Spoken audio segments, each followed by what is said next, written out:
All right, so now we're going to be talking about cold calling. A lot of people say that cold calling is dead. I don't agree. You can still generate a lot of sales using cold calling. You just need to follow some best practices. So here are some do's and don'ts. Don't try to sell on your first call. Your first call should be used for establishing basic rapport and to verify that there's a market fit. So you can schedule a more in-depth call later on.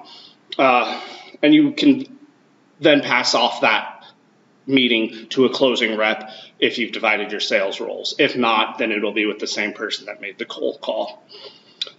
And when the prospect answers the phone, quickly introduce yourself, and you want to say, "Did I catch you at a bad time?"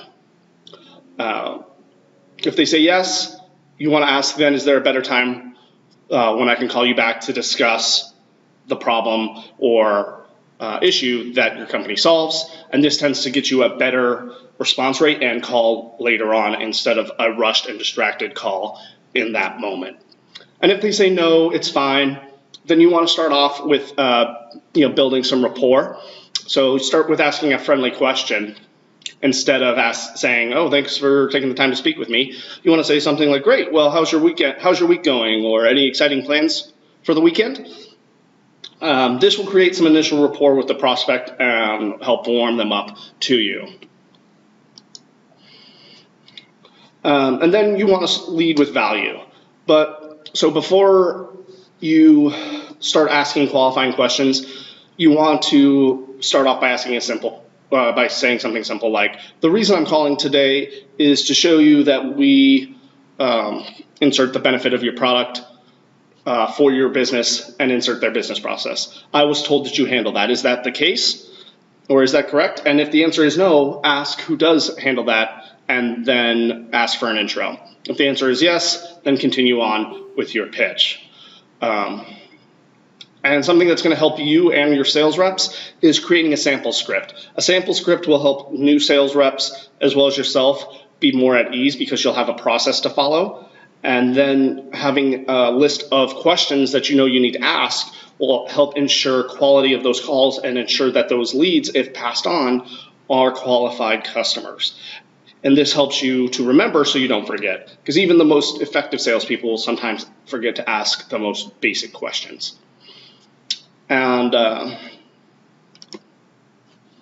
once you've decided they're qualified and you want to schedule up a follow-up call where you'll make a more in-depth pitch and presentation, a simple way to do this is to build consensus. You can do this by summarizing quickly what you've discussed and what the benefit you might provide, and an agreement to continue. So it could look like something like this. "Well, Bob, based upon what you've told me, it sounds like our Sales Master 3000 can help reduce your inventory costs by speeding up delivery and goods ordering. Does that sound correct?" And if Bob says yes, then great. Is there a time this week or next week for you to talk to our VP of Sales and for us to go a little bit more in depth on how the product might help your business and what those next steps would be? And he should, if you've done your call correctly, say, "Yep, that's great." And you'd be like, "All right, well, I'll give you a call on Tuesday at 10 a.m. on this number. Have a great day."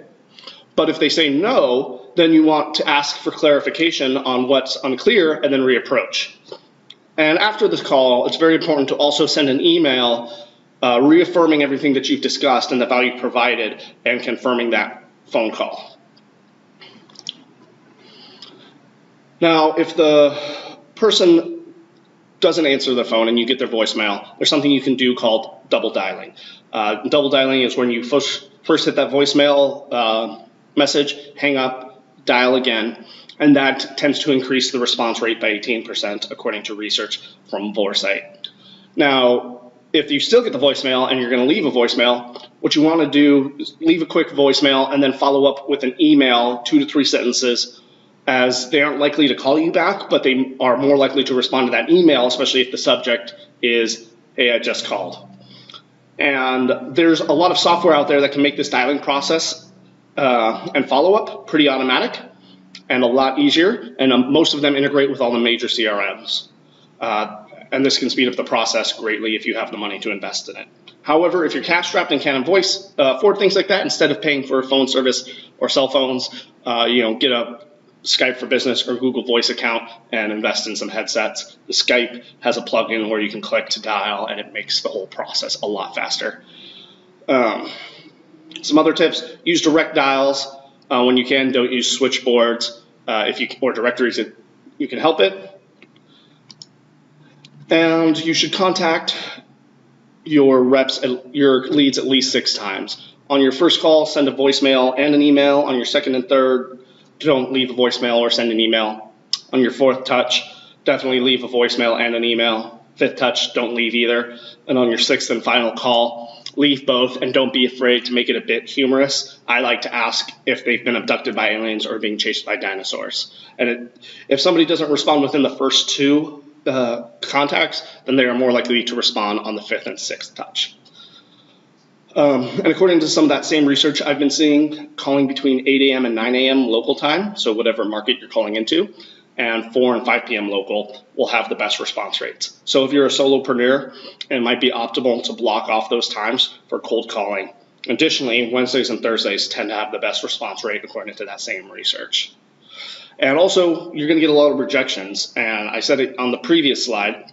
You do not want to take these rejections personally. Some people will be very upset and offended that you've called them and interrupted their very busy day, but they are just jerks and probably not your best point of contact, or they're having a bad day and you just happen to call at the wrong time. So don't take it personally. All right, next we're going to talk about how do I measure effectiveness.